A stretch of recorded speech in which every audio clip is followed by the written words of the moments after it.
Boa tarde a todos. Para quem não me conhece, meu nome é Sandra e eu gostaria de começar, antes até de falar o tema, né? Eu assisti o vídeo, que acho que todo mundo, quem não estava, assistiu, né? E naquele vídeo que foi publicado, faz uma pergunta, né? O que o SEAC é para você? O SEAC, para mim, é muita coisa. O SEAC, para mim, foi um momento de cura física e cura espiritual. O SEAC foi, para mim, um lugar onde eu vim me instruir, eu vim buscar conhecimento. O SEAC é um lugar onde eu venho trabalhar, onde eu venho socializar, onde eu fiz amigos, onde eu sou amiga de muitas pessoas. Então, eu gostaria muito de começar dizendo essas palavras. Eu devo muito ao SEAC, devo muito aos amigos da espiritualidade. Eu devo muito às portas que estavam abertas para mim entrar. E por isso que muitos e muitos sábados eu estou aqui trabalhando, porque um dia tinha alguém aqui trabalhando para me receber. Então, é minha vez de receber os amigos que aqui chegam. Então, agora nós vamos começar a palestra. O meu tema é falar da mediunidade na Bíblia. Falar do espiritismo, da mediunidade, falar da Bíblia Sagrada. Nós ainda chamamos ela de Bíblia Sagrada. Muitos de nós temos ela assim na cabeceira, pegando pó. Poucos abrem, poucos leem, poucos buscam a instrução que está ali naquela Bíblia. A Bíblia, e quando eu comecei a pesquisar o assunto, eu fui buscar o significado da palavra Bíblia. E ela nada mais é do que uma biblioteca. Seria vários livros unidos. É como se hoje nós fôssemos pegar toda a obra do Chico e deixar tudo arrumadinho ali, ó. Isso aqui foi o primeiro. Então, seria uma Bíblia evangélica, seria a biblioteca nossa. Pode deixar assim mesmo, porque eu não paro mesmo, então eu vou e volto, então tanto faz. Então, a Bíblia, o significado dela é um conjunto de livros, uma biblioteca. E aí é que começa a grande diferença. Onde a Bíblia começa? Quem é o primeiro personagem? Se a gente for pegar a Bíblia, vai estar lá a história de Adão e Eva. Mas não é a história dos hebreus. E nós vamos começar pelas histórias dos hebreus. Então, narra a história da saída de Abrão em busca de Canaã. Quantos de nós ouvimos essa palavra Canaã, né? E ele vai à busca. Abrão vai à busca da cidade prometida. A palavra hebreu vem do hebraico. Vocês vão me desculpar, esse primeiro momento eu tenho que colocar os nomes para que a gente possa acompanhar todo o pensamento. E quem está acostumado que eu faço palestra e não leio, hoje eu tenho que ler, porque é muito nome, e uns nomes também estranhos. Então, a palavra hebreu vem de Ever, que pode ter dois significados. Hebreu é uma denominação dada a Abrão. Então, o espírito que falava com Abrão o chamava de hebreu. E os filhos de Abrão seriam hebreus. Aí a gente vai passando, né, e vai entendendo. Por que eu tenho que falar isso? Para que a gente possa seguir todo o cronograma. Nós vamos falar do Velho Testamento. e do Novo Testamento e do Novíssimo Testamento, que é a terceira revelação. O Velho Testamento é a aliança de Deus com o povo hebreu. O Segundo Testamento, que é de Jesus Cristo, aí a gente tem que pensar assim, era uma aliança diferente. Porque Jesus disse que ele não veio, que os bons eram bons, que quem merecia eram os doentes, quem merecia os médicos eram os doentes. Então ele não veio só para o povo hebreu, ele veio para todos nós. A primeira aliança com o povo hebreu, a segunda aliança para com todos. E o Espiritismo, que é a terceira aliança, ele vem para quem? Para que nós possamos entender quem nós éramos, quem nós fomos, quem nós somos hoje e quem nós vamos ser amanhã. Então, essas alianças vão caminhando nas nossas vidas, vão passeando. Muitas das histórias a gente ouve e fala assim, nossa, parece que eu conheço tão bem essa história. Não é que parece, nós estávamos lá, nós vivemos lá, nós fomos plateia da história. Então, o termo, nós falamos do Novo e do Velho Testamento e do Novíssimo, né? E o termo testamento, a palavra testamento também vem do hebraico, que significa aliança. Então, a nossa aliança é com esse testamento, com o que nos foi deixado, com o que foi escrito. Todo aquele conhecimento nos foi dado para que nós continuássemos a evoluir. É uma evolução material? Sim, mas uma evolução espiritual, moral. Então, quando nós ouvirmos testamento, Novo Testamento, é um novo conhecimento, uma nova maneira de ver as coisas, uma nova oportunidade, olhar o passado, mas caminhar no futuro. Nós vamos falar de mediunidade. E onde nós vamos encontrar mediunidade no Espírito, dentro da Bíblia? Da Gênesis até Apocalipse. E todos eles têm. E aí, quando a Ana me deu esse tema, eu fui pesquisar. Eu falei, gente, se eu for falar de todo mundo, eu vou ter que começar às 7 da manhã e parar às 7 da noite, com direito a outra semana de continuar. Então, nós pegamos o quê? Os principais. Não dá, gente, para falar de todo mundo. Apesar que, se vocês tiverem a curiosidade, eu até passo esse conhecimento, passo essas informações para vocês. Mas isso que nós vamos ouvir, eu peguei as peças maiores, vamos pensar assim, né? Agora, eu gostaria de ler, e vou ler mesmo um trecho que eu achei assim muito importante. Eu tentei resumir no máximo, mas é de uma grandeza que faz nós entendermos o passado e os nossos dias.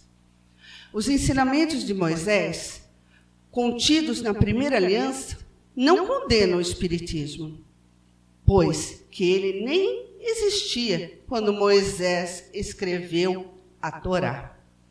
Então, Moisés não pode condenar aquilo que ele não sabia, como muitos dizem, né?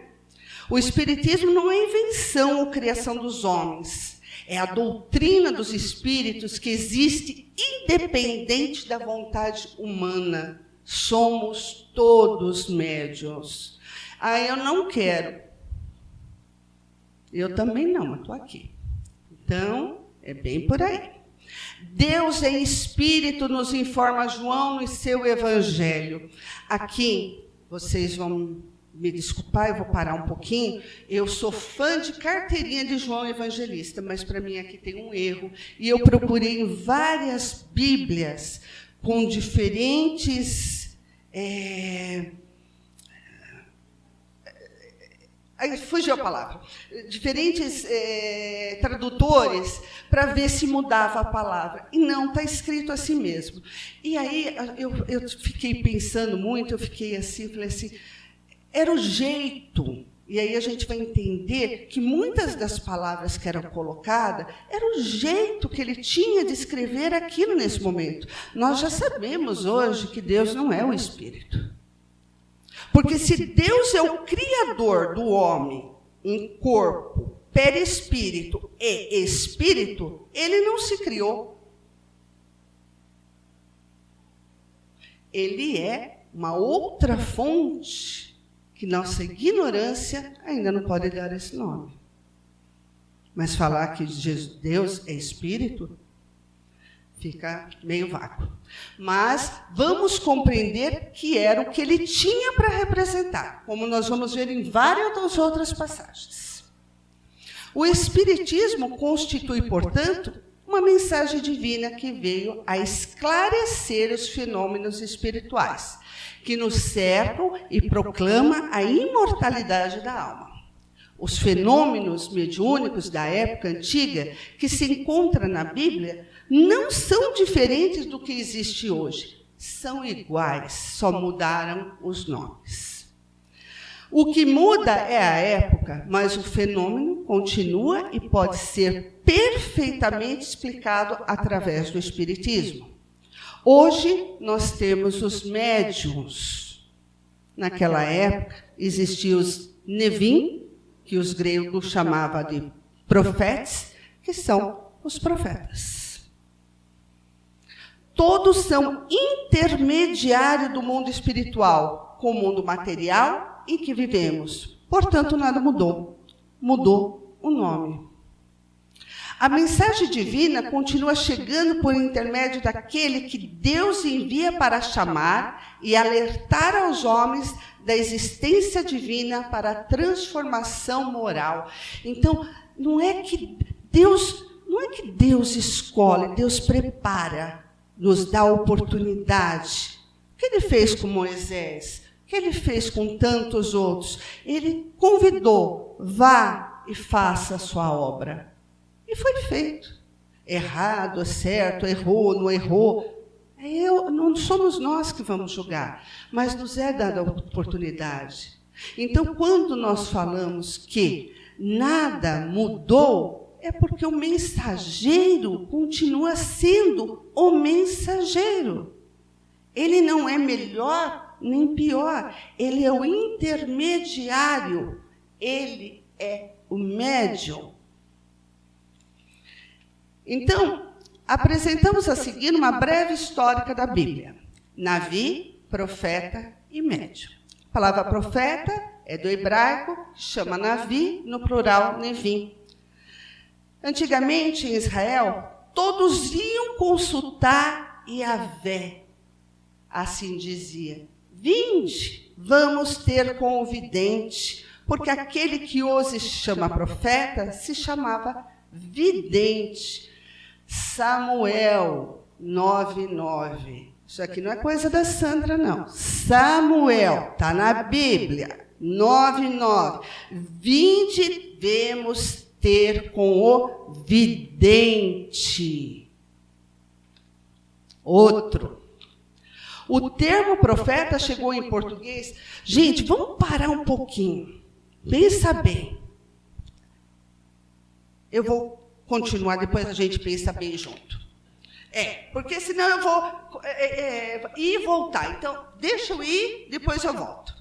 Então, vamos lá. O termo profeta chegou em português derivado do grego, que significa alguém que fala diante dos outros. No hebraico, o significado é bem mais amplo, é o que possui raiz acadêmica, que significa chamar, falar em voz alta, interpretar como orador, anunciador. Então, é assim, o grego aceitava qualquer um como intermediário. O hebreu não. Tinha que ser acadêmico. Tinha que ter. Tinha que ser. Então, a diferença começa um pouquinho aí. Aqui eu vou ler um trecho, nós já vamos perceber uma mensagem psicofônica. Todo mundo sabe o que é uma mensagem psicofônica, né? Não preciso tirar o chinelo e começar a jogar em vocês, né? Na Bíblia, a palavra profeta é bem marcante, e seu uso tem mais valor para determinar o significado do que a própria etimologia, a forma gramatical. Em Êxodo 7, 1 e 2, o Senhor disse a Moisés: vê, vou fazer de ti um Deus para o faraó, e teu irmão Arão será teu profeta. Falará tudo que eu ordenar, e Arão, teu irmão, falará ao faraó. Olha aí a psicofonia e Abrão sendo o profeta. O que é profeta? O intermediário. Quem é o intermediário? O médio, somos nós. Então, está na Bíblia, não é a Sandra que está inventando, né? Aí outro trecho de Moisés.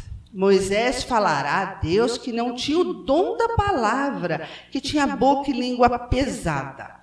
O que Moisés queria dizer aqui, né? Olha, Deus, o senhor pede para mim esticar a mão, eu estico. O senhor pede para fazer isso, eu peço. Mas não peça para mim falar, porque eu fico gago. Então ele falou, tudo bem. A resposta. Yahvé lhe deu Arão como Navi. O que é Navi? O intermediário, o médio. Então, tinha Moisés e tinha Abrão, que era o médio. Em Jeremias 1, 4 e 5, está a escolha de Jeremias como profeta, antes mesmo que ele fosse gerado. No capítulo 6, versículos 7 e 8, Jeremias fala que ainda era uma criança e Yahvé afirma que ele não deverá temer, pois estará com ele.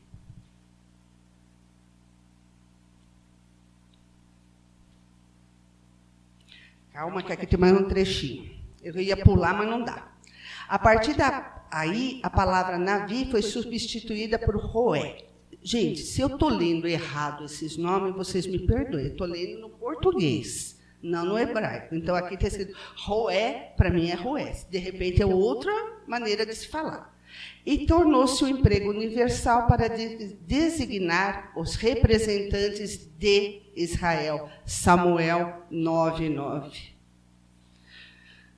De uma maneira geral, profeta e vidente estavam sempre empregados lado a lado. Em Isaías 30:10 é empregado o significado profeta e dizem aos videntes: não anuncieis a verdade, dizei-lhes coisas agradáveis, profetizai nos fantasias. Em Samuel 9:18, Saul roga a Samuel que lhe diga onde é a casa do vidente, e Samuel lhe responde: eu sou o vidente. Aí não tem, né, mediunidade na Bíblia, né? Em Coríntios, Samuel é citado como vidente. Cadê Davi? Aqui eu estou querendo achar Davi. Em Samuel, Gade é o vidente de Davi.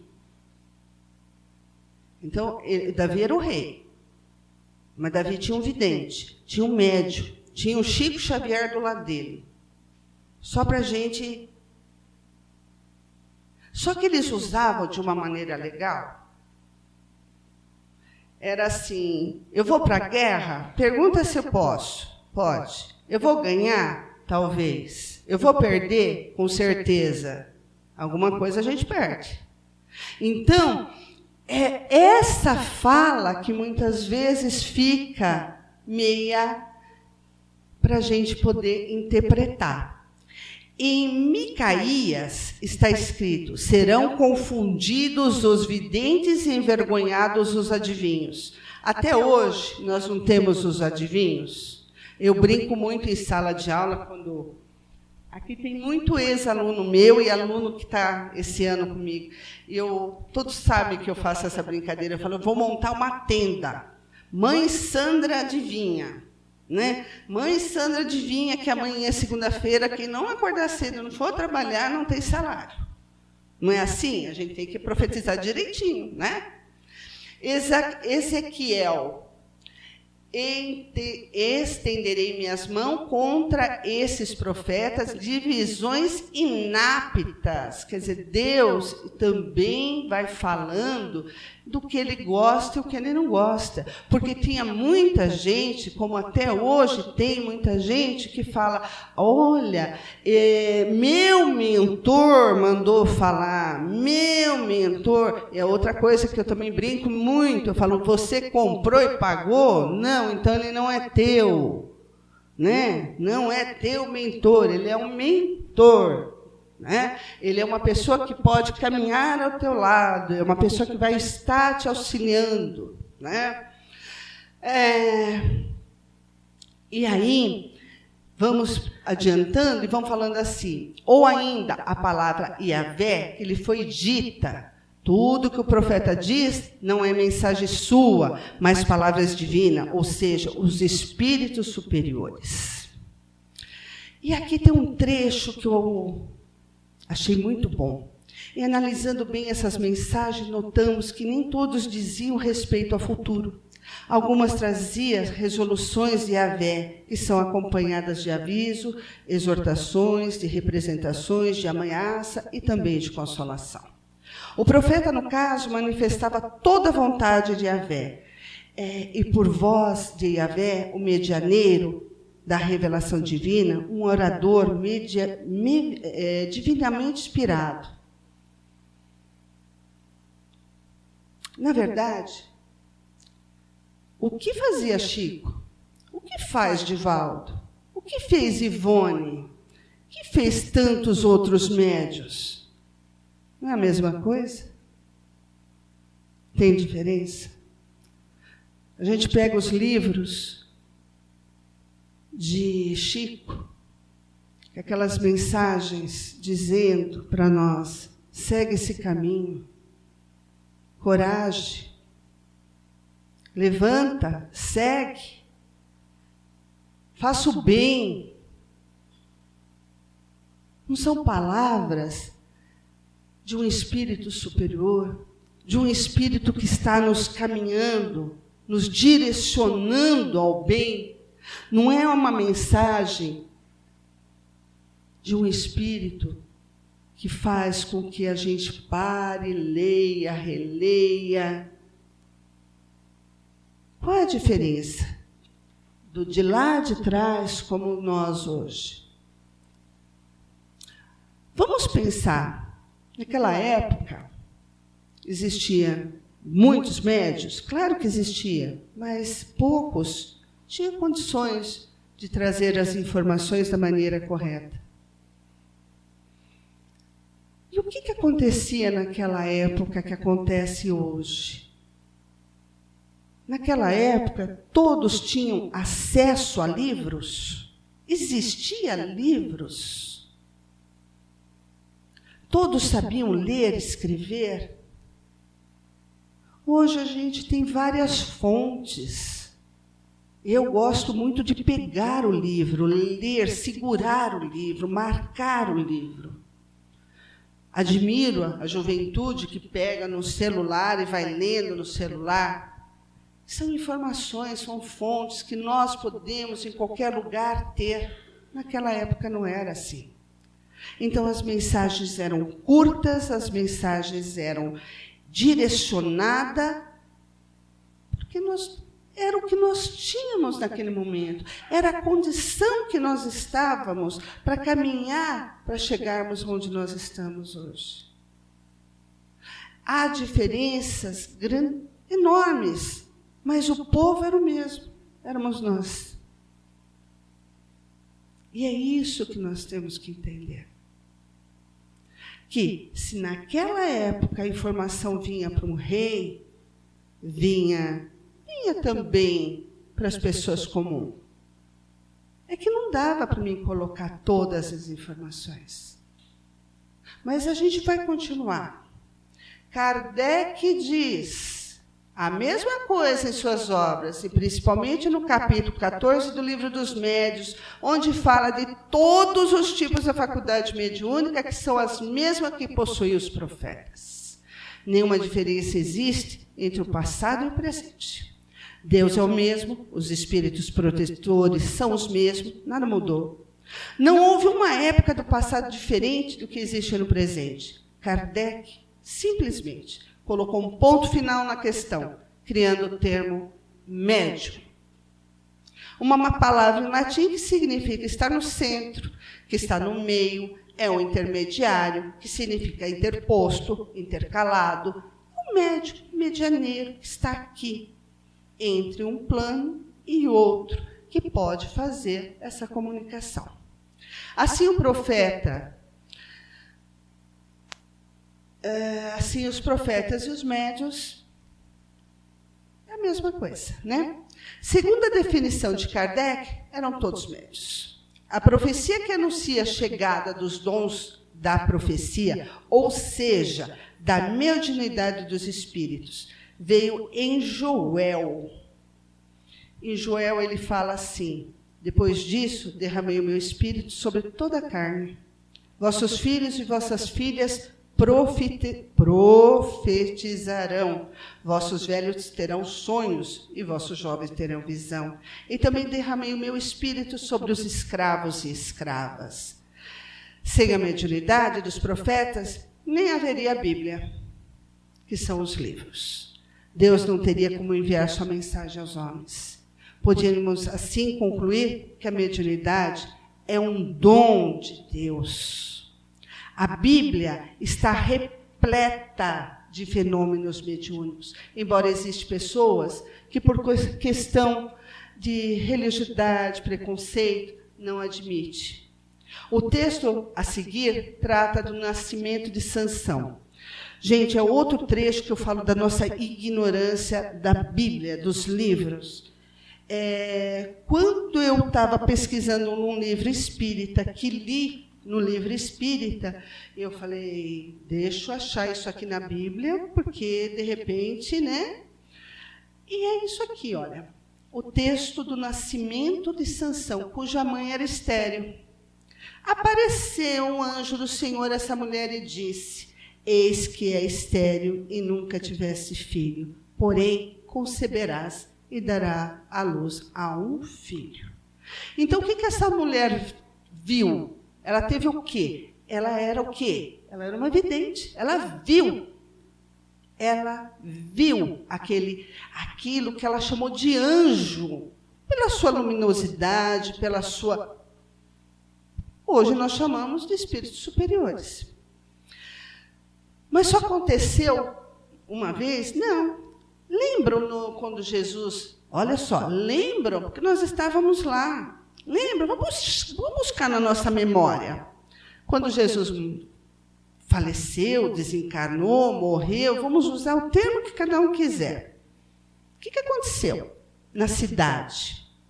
E saindo dos sepulcros, depois da ressurreição de Jesus, entraram na cidade santa e apareceram a muitos. Muitas pessoas viram espíritos. De quem? De seus pais, de seus filhos, de um primo, de um vizinho, de alguém, porque eles precisavam conhecer a pessoa para dar até o testemunho que ele viu. Eu vi. Porque senão iam falar, eram anjos. Não, eu vi a minha mãe que morreu. Eu vi o meu tio, a minha avó. Eu vi. E não foi um que falou, foram muitos. Então, isso daí é o quê? Mediunidade.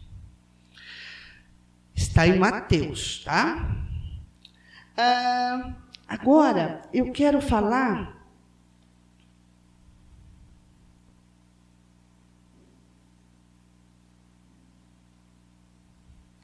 da mediunidade de Moisés. Porque eu falei que não dá para falar de todo mundo, né? Então a gente tem que escolher o número 1, número 2 e número 3.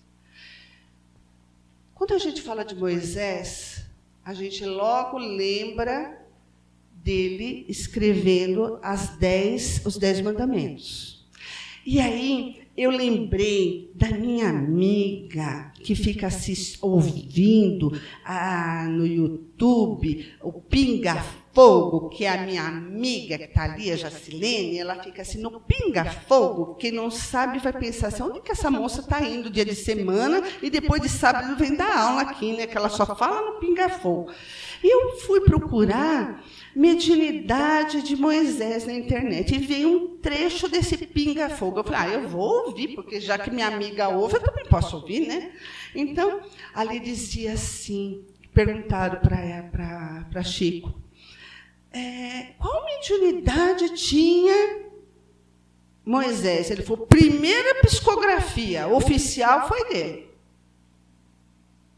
Ninguém discute. A primeira. Aí depois eu falei, realmente, né? Quem escreveu, se a gente sabe que ele estava envolvido, ele era um médium, então o que aconteceu? Primeira psicografia. Então, se cair no vestibular, se cair em algum lugar assim, onde foi a primeira psicografia, todo mundo já sabe. Moisés. Mas Moisés tinha várias faculdades. Moisés era vidente, era auditivo.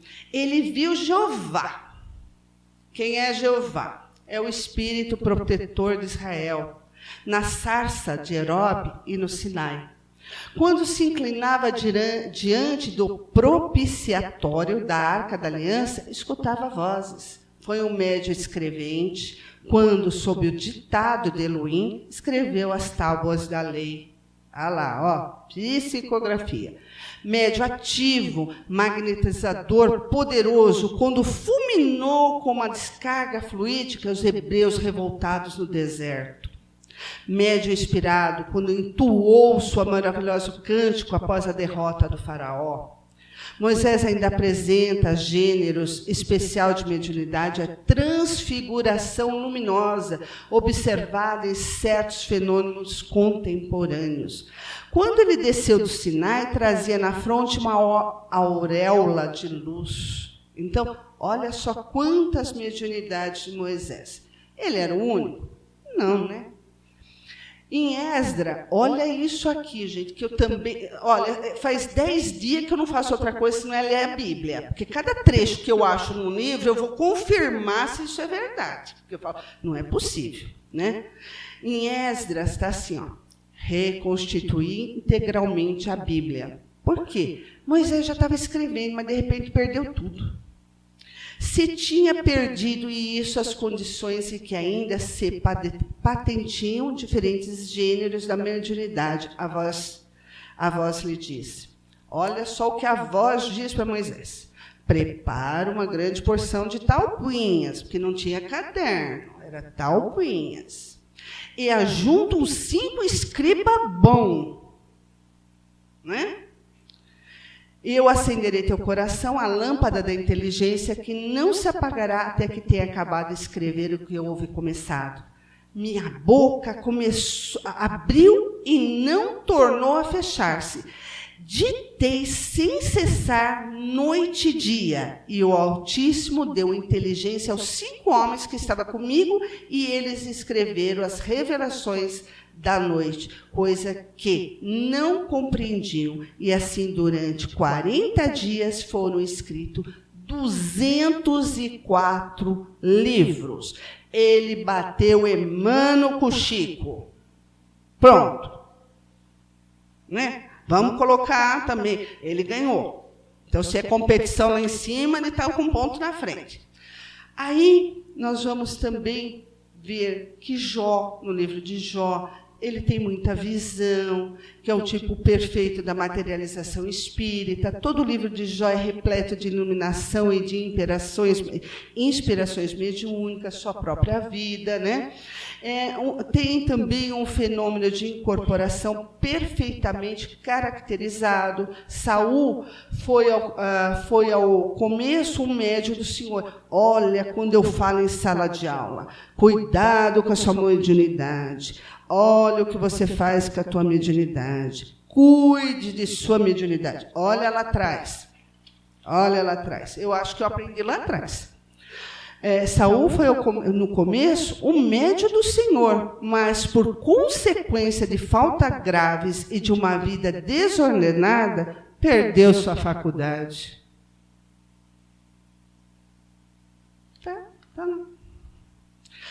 Então, o Espiritismo é a última revelação, a difusão espiritual anunciada em Joel. Joel, o que ele anuncia? Quando o Espírito se derramará como uma aurora sobre o mundo, e os velhos serão instruídos por sonhos, e os mancebos terão ilusão.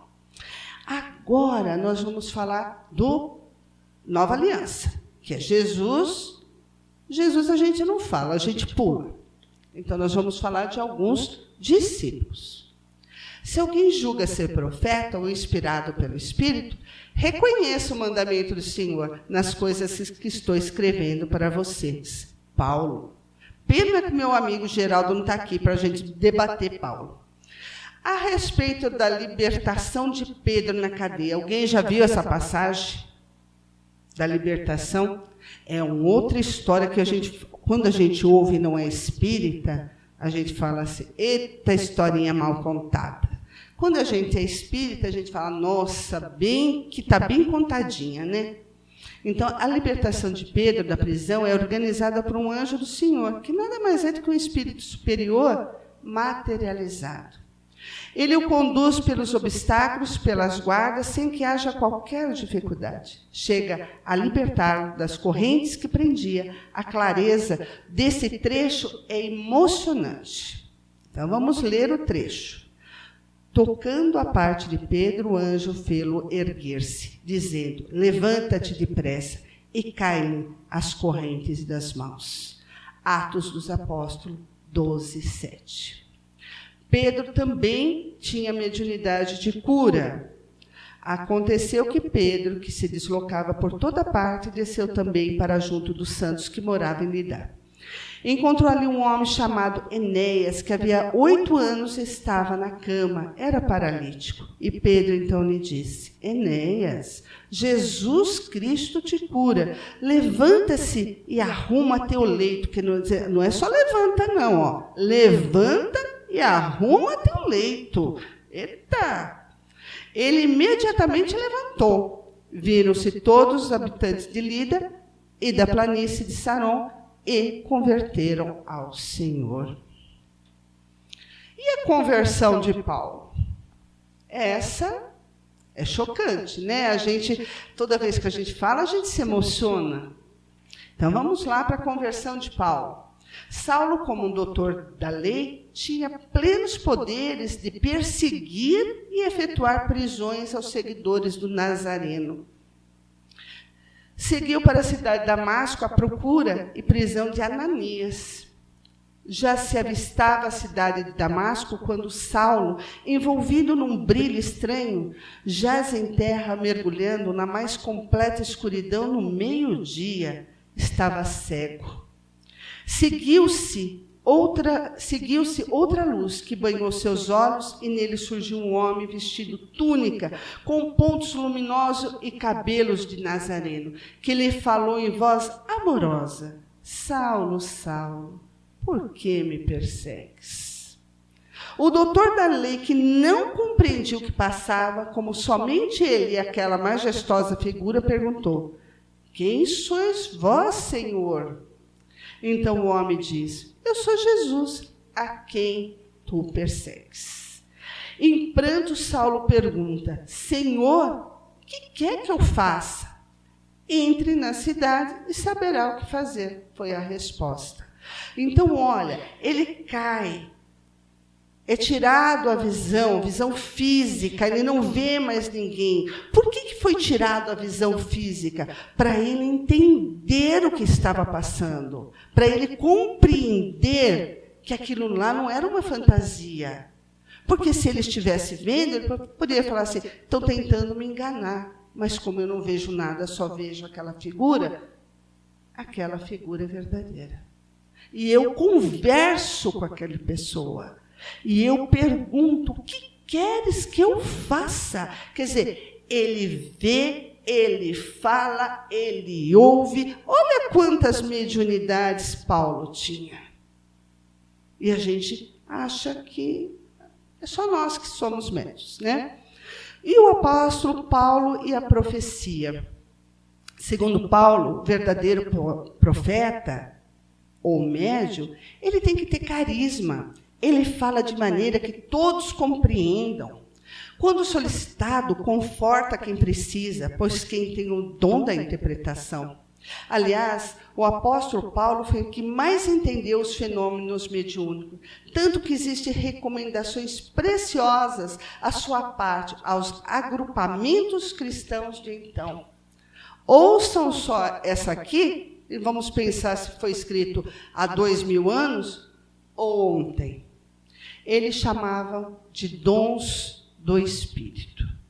Sobre os dons dos Espíritos, irmãos, não quero que vocês fiquem na ignorância. Eles já queriam que ele se instruísse. A mesma mensagem dos Espíritos. Nós temos que ter instrução. Nós não podemos ser ignorantes naquilo que nós praticamos. Mostrando-se interesse em que todos pudessem conhecer tais fenômenos. Esclarece o apóstolo do Gentil. Existem dons diferentes, mas o Espírito é o mesmo. Diferentes serviços, mas o Senhor é o mesmo. Diferentes modos de agir, mas é o mesmo Deus que realiza tudo em todos. Cada um recebe o dom de manifestar o Espírito para utilizá-lo, utilidade de todos. A um, o Espírito dá a palavra da sabedoria. A outro, a palavra da ciência, segundo o mesmo Espírito. A outro, o mesmo Espírito dá a fé. A outro ainda, um único e mesmo Espírito concede o dom das curas. E a outro, o poder de fazer milagres. E a outro, a profecia. E a outro, o discernimento dos espíritos. E a outro, o dom de falar em línguas. E a outro, o dom de interpretá-las. Mas é o único e o mesmo Espírito que realiza tudo isso, distribuindo os dons a cada um, conforme ele quer. 1 Coríntios 12, 4 a 11. Conclusão. Como prega a doutrina espírita, o fenômeno mediúnico nada mais é que ocorrência de ordem natural. Podemos identificá-lo desde os mais remotos tempos da humanidade e não poderia ser diferente, pois, se tratando de uma manifestação de uma faculdade humana, deverá ser mesmo tão velho quanto a permanência do homem aqui na Terra. Mas, infelizmente, a intolerância religiosa, a ignorância e, por vezes, a má vontade não permitiu que fosse divulgada da forma correta, ficando mais por conta de uma coerência sobrenatural que só acontecia a uns poucos privilegiados. Coube ao Espiritismo a desmistificação desse fenômeno, bem como a sua explicação racional. Kardec nos deixou um legado importantíssimo para que todos que possam interessar pelo assunto quando lança o Livro dos Médiuns, que recomendamos aos que buscam o conhecimento desta fenomenologia, ainda muito incompreendida em nossos dias.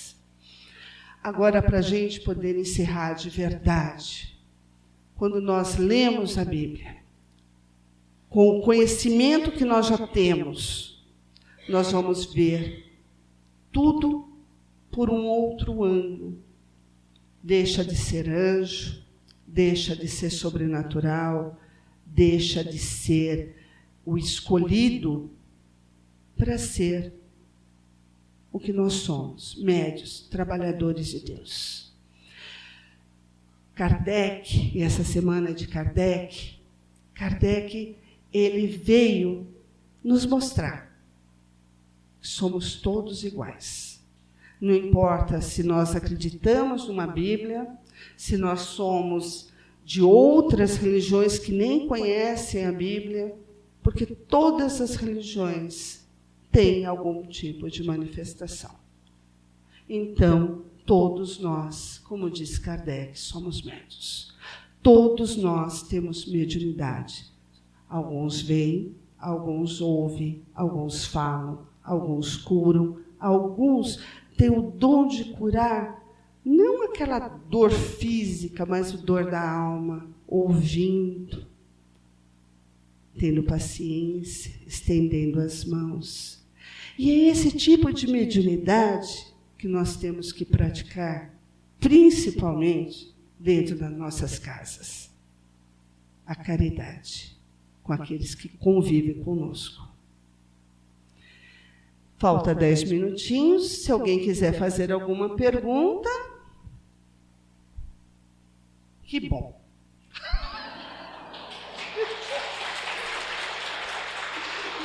Vamos lá, Francisco. Olha, eu sempre falo que quando um médium, um trabalhador, vamos trazer para o termo trabalhador da casa espírita, ele começa a se achar, né, um pouquinho, um degrauzinho a mais que o outro, já está na hora dele ir para o tratamento e fazer tratamento. Porque nós somos todos iguais. Então, quando a gente entende que alguns têm facilidade em fazer uma palestra, não quer dizer que ele é melhor que o outro que está dando passe. Porque aquele que está dando passe, ele é um trabalhador e ele é um intermediário, ele busca aqueles fluidos para derramar sobre aquelas pessoas. Como aquele que recebe ali na portaria, que tem que receber com sorriso, que tem que ouvir, que tem... Então, o problema do médium é a vaidade. O que faz o médium cair na obsessão é a vaidade. Quando nós vemos, e eu falo também muito isso, Francisco, nas salas de aula, que a gente tem que ter muito cuidado, tanto o médium quanto aquele, porque você vem fazer uma palestra, aí você senta ali nas mesas para conversar, vem alguém e começa, nossa, a tua palestra foi maravilhosa, você já incha 10 quilos, né? Aí vem outro e fala, nossa, você já deu mais uma. Daqui a pouco você está se achando par a par com Jesus. E para a gente estar par a par com Jesus, falta muito. Então, a gente também precisa ter a humildade, precisa ser trabalhado nos cursos, em todos os cursos, a humildade, a reforma íntima, que a pessoa possa, sim, chegar aqui, fazer uma palestra muito boa, receber elogios, mas ela saber que ela foi intuída, que ela foi orientada, que 90% do que ela falou não saiu da boca dela, ou dos estudos dela. Então, quando a gente tem este conhecimento, a vaidade não nos derruba. Derrubou Chico? Não. Derrubou Divaldo? Não. Mas derruba muita gente em centros pequenos. Por quê? Pessoas estudiosas, pessoas que chegaram, pessoas, mas que se deixaram crescer pela vaidade. E é isso o maior problema das casas espíritas referente aos seus trabalhadores. A vaidade. Mais alguma pergunta? Obrigada. Muito obrigada a todos. Agora eu acho que o Aguinaldo vem encerrar. Ou ele vai chamar alguém, né?